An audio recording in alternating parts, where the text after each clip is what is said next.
berlari sekuat tenaga dan memasuki daerah perbukitan. Ia sudah ditunggu oleh pasukan suku Mbonga yang jumlahnya sangat banyak sekali. Ketua suku inilah yang sudah memancing Tarzan ke sini. Tarzan sudah membunuh anaknya dan nyawa harus dibayar dengan nyawa. Sementara itu, Jin akan melihat pertarungan Tarzan dan sorot matanya menandakan bahwa mereka sudah saling percaya. Dari penampilan dan senjata cakranya, ketua suku Mbonga tampak seperti Black Panther. Ia adalah yang terkuat dan para anggota sukunya pun tak kalah hebatnya. Namun, itu semua tak cukup untuk menghentikan Tarzan. Dengan gerakannya yang lincah, Tarzan bisa menghindari luka fatal dan memberikan serangan balik. Ia pun bersiap untuk menghadapi serangan anggota suku lain hingga tiba-tiba ketua suku menyerangnya dari belakang. Di saat yang sama, terlihat teman Tarzan masih menyusuri tebing batu dengan senapan di tangannya. Ia memiliki firasat buruk bahwa semua ini akan berakhir buruk. Di sini, Tarzan dan kepala suku masih berduel dan saling lempar pukulan.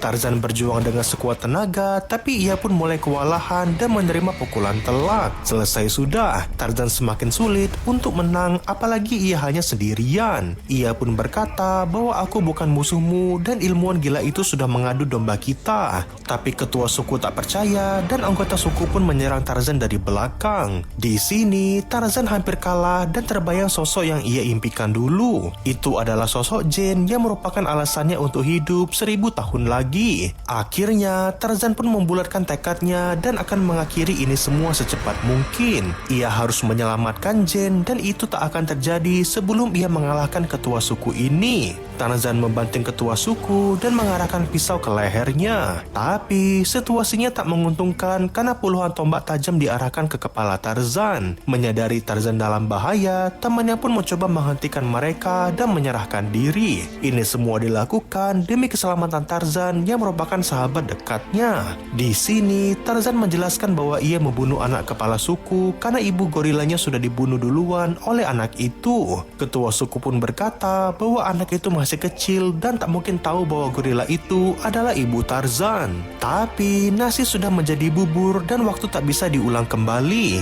Bagaimana bisa Tarzan menghabisi anak kecil tanpa rasa hormat sedikit pun? Tapi Tarzan berkata memang ia tak punya rasa hormat karena sedari kecil sudah diasuh oleh hewan yang tak punya dasar etika. Ketua suku pun melepaskan diri dengan memanfaatkan kelengahan Tarzan. Untungnya sebelum serangan kedua terjadi, mereka dihentikan oleh auman keras gorila. Dan tak hanya satu, melainkan sekelompok besar gorila yang menuju ke arah mereka. Para gorila itu bergabung ke pertempuran dan mencoba melindungi Tarzan dari serangan suku Mbonga. Dengan ini, Tarzan punya kekuatan yang cukup untuk mengusulkan gencatan senjata.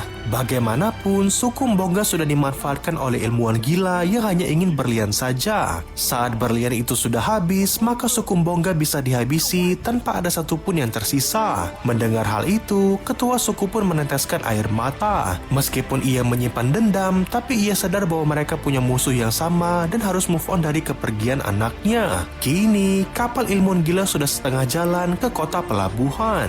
Tapi tiba-tiba ada suara teriakan yang bergema di seluruh hutan. Itu adalah teriakan khas milik Tarzan dan Jin pun tersenyum. Ia tahu bahwa pangerannya sudah tiba dan ini adalah bukti bahwa Tarzan mencintainya. Bahkan, para tentara menjadi takut seperti mendengar sosok monster yang kerap menghantui mereka. Tak lama lagi, kita akan menyaksikan kekuatan sebenarnya dari seorang Tarzan. Bagaimanakah kelanjutannya? Kita saksikan di part 10.